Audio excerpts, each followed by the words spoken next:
Yung papa ko pala guys ay isang farmer since birth pa ako at marami nang naabot sa buhay. Pero ako ito kakaumpisa pa lang, laging lutang sa klase at napakapahiyain pa. Naku naman, tuwalit talaga guys, di ko naman talaga expect na ang kukunin ko na kurso ay agri pala. Kaya binaliwala ko lang ang mga ginagawa ng mga magulang ko dati, kaya ayan, mga tuloy. Paano ba kasi IBM yung kinuha sa senior high tapos nag-agree sa college? Zero tuloy sa chemistry. Kaya ayun guys, uumpisahan ko muna sa maliit lang na 10 patula at tinanim ko lang pala ito sa malapit sa bahay namin. Tapos kamatis, talong, 4 lang palang natira sa atsal. Paano ba kasi kung ano-ano ang ginagamit na kemikal? Ay, pasaway talaga. At habang inaalis ko ang mga damo guys, agad ko namang napansin yung may mga sakit na talong. Agad ko namang iniskan, sabi tuloy chlorosis daw. Yung chlorosis pala ay isang nutrient deficiency, kulang sa nitrogen. Yung chart pala guys ay palatandaan kung saan ka nagkulang. Mahirap talaga i-identify ang mga sakit sa tanim kasi pwede din makita sa infeksyon o di kaya inatake ng peste o nasobrahan natin sa pag-apply ng kemikal. At nang di na masyadong mainit guys, lumipat nga ako sa pipino para lagyan ng trellis para hindi na ako maabala pag lumabas na yung pangkapit nila. Sa mga hindi pa nakakaalam guys, ang trellis pala ay isang suporta ng tanim. Proteksyon na din yan para hindi sila maapakan at madaling makakita ng araw. Bago tayo magpatuloy, kilalanin muna natin kung ano ang mga uri ng trellis. Una, yung overhead type or arbor.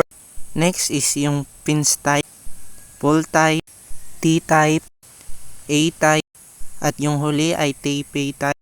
So sa tingin ko, pole type ang gagawin ko.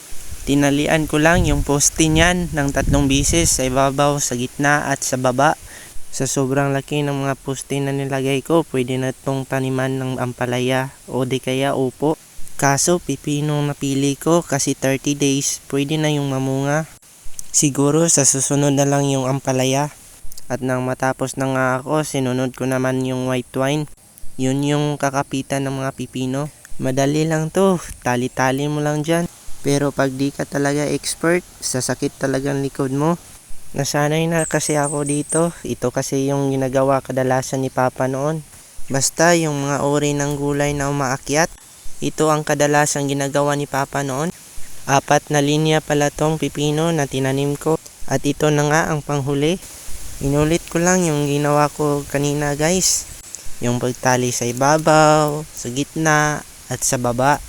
Tapos isusunod yung white wine. Actually, mahirap talagang mag-farm guys, lalo na kung wala kang mapagtatanungan, yung mga expert or yung kumbaga yung mga old farmer o di kaya technician. Mapapamura ka na lang talaga kung ano talaga yung sakit ng tanim mo.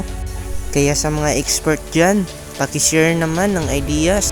At di ko napansin, patapos na palang video ko. Bago natin tapusin ang video, hayaan yung may i-share ako sa inyo. Sabi ni Bill Carson, through hard work, perseverance, and a faith in God, you can live your dream. Tiwala lang sa Panginoon guys, kaya natin yan. Maraming salamat!